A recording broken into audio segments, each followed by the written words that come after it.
ابراہیم علیہ السلام کو اس دنیا میں مقام نفی میں کمال حاصل ہوا.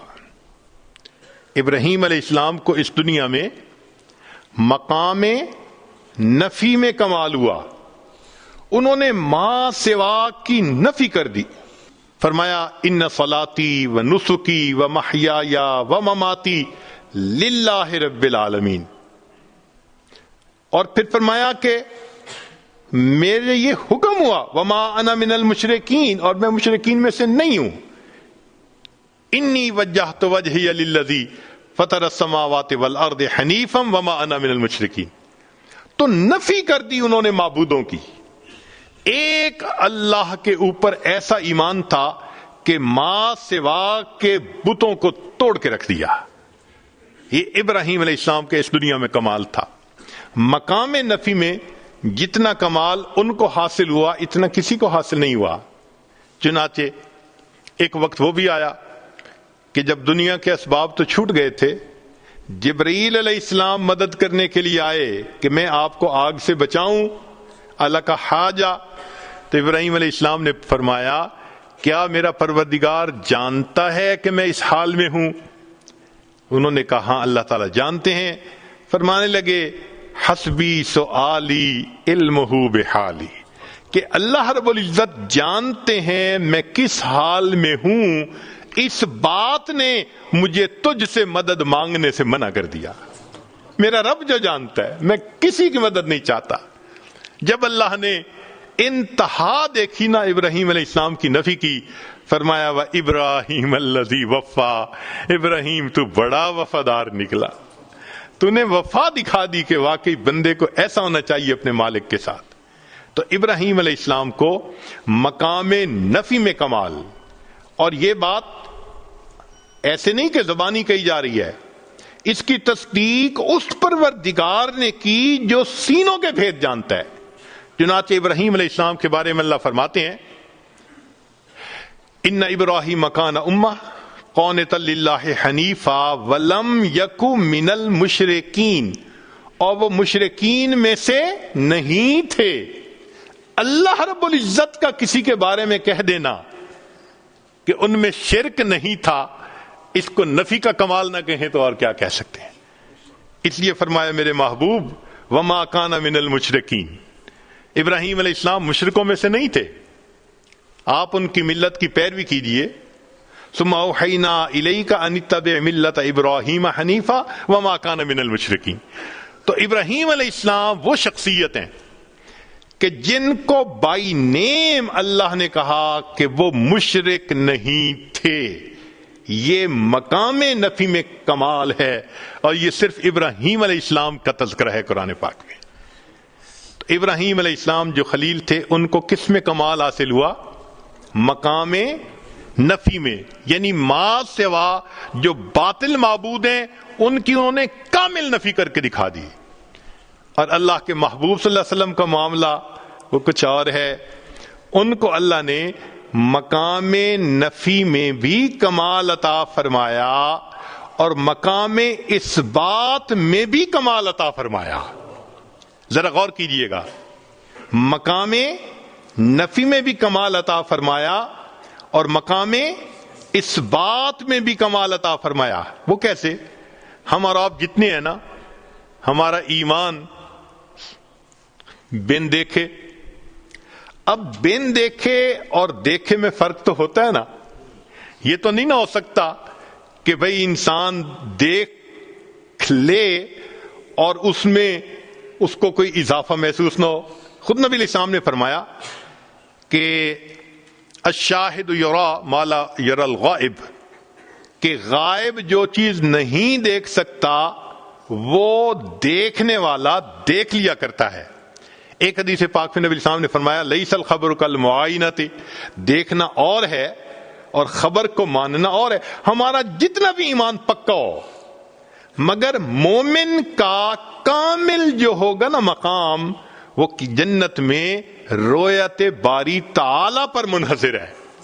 جب دیکھیں گے تب کمال حاصل ہوگا. دنیا میں تو بس ایمان ہے جو ہم نے پکا کیا ہوا ہے, یہیں تک درجہ پا سکتے ہیں. تو اس بات کا کمال رویت باری تعالی پر منحصر ہے. اور اس دنیا میں جتنے انبیاء آئے سب کا ایمان غیب پہ تھا. ایک اللہ کے حبیب صلی اللہ علیہ وسلم ہی ایسے ہیں جنہیں اللہ نے دنیا میں معراج پہ بلا کے اپنا دیدار عطا فرما دیا. اس لیے نبی علیہ السلام کو اس بات میں بھی کمال حاصل ہو گیا. تو خلیل کو مقام نفی میں کمال حاصل ہوا, اور محبوب صلی اللہ علیہ وسلم کو نفی میں بھی اور اس بات میں بھی کمال حاصل ہوا. یہ اللہ رب العزت نے اپنے محبوب صلی اللہ علیہ وسلم پر نعمت عطا فرما دی. یہاں تک بھی بات سمجھ میں آتی ہے. ایک نقطہ اور کہ ابراہیم علیہ السلام کے بارے میں ایک درود شریف ہے جو ہم نماز میں پڑھتے ہیں, اللہم صلی علی محمد وعلی آل محمد کما صلیت علی ابراہیم وعلی آل ابراہیم انک حمید مجید.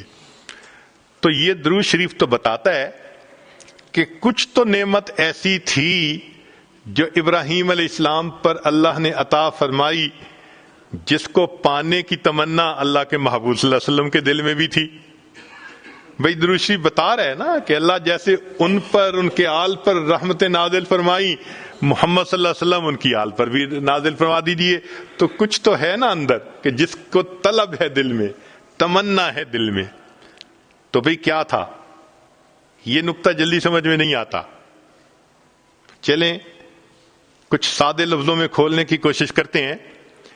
اس کو حقیقی طور پہ تو امام ربانی حضرت مجدد الفسانی رحمت اللہ علیہ نے اپنے مکتوبات میں کھولا ہے.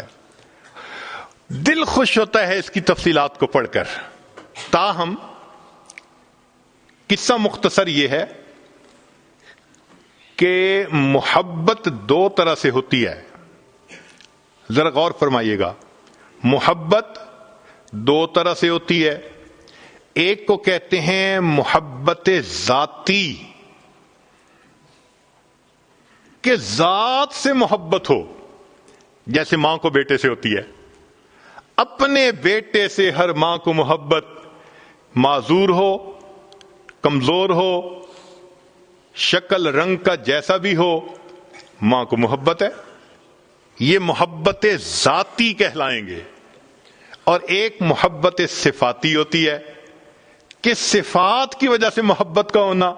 ہمیں بھی کوئی خوبصورت بیبی مل جائے, ہم اس کو پیار کرتے ہیں, محبت کا اظہار کرتے ہیں. کیوں؟ خوبصورت ہوتا ہے. اور جو بچہ لکھا پڑھا صفات والا ہو وہ سب کو اچھا لگتا ہے. تو معلوم ہوا کہ محبت کے دو انداز ہوتے ہیں. ایک انداز کو کیا کہتے ہیں؟ محبت ذاتی. اور دوسرے انداز کو کیا کہتے ہیں؟ محبت صفاتی. یہ دو الگ الگ انداز ہیں. اب ذرا غور کیجئے گا. اللہ رب العزت کو اپنے محبوب صلی اللہ علیہ وسلم سے بھی محبت تھی, مگر وہ محبوبیت ذاتی تھی, ذات سے محبت تھی. اللہ کو اپنے حبیب صلی اللہ علیہ وسلم تھے تو محبت ذاتی تھی نبی علیہ السلام سے. اور ابراہیم علیہ السلام سے بھی محبت تھی, مگر وہ محبت صفاتی تھی. وہ محبت کیا تھی؟ صفاتی تھی. یہاں تک بات سمجھ میں آ گئی کہ نبی علیہ السلام سے بھی محبت تھی, مگر یہ محبت کیا تھی؟ محبوب آپ کو پیدا نہ کرنا ہوتا تو میں کائنات کو بھی پیدا نہ فرماتا. یہ محبت ذاتی تھی.